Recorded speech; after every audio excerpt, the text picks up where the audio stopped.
I've said that aliases are just shortcuts for commandlets or commands. Parameters also have shortcuts. Now we've said before that you can truncate a parameter as long as you give it enough information for PowerShell to know what you mean.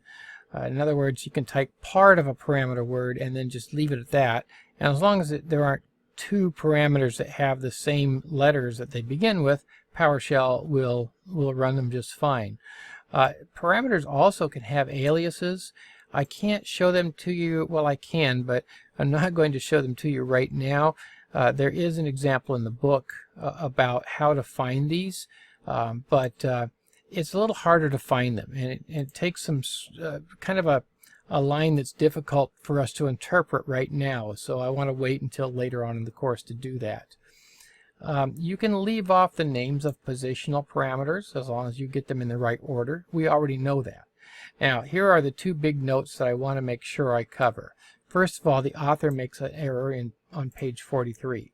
The author says that you must type all positional parameters first in the correct order before you can add any named or non-positional parameters.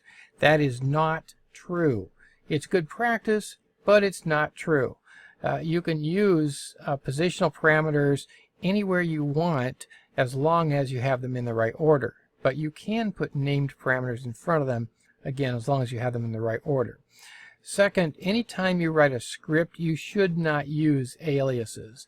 You should spell out everything as full commands, full paths, full parameters, and there are things that can trip you up if you don't spell everything out in a script. And we're not going to be writing too many scripts other than a little bit in one of our chapters, but just be aware, if you ever go on to write scripts, you should write everything out in full.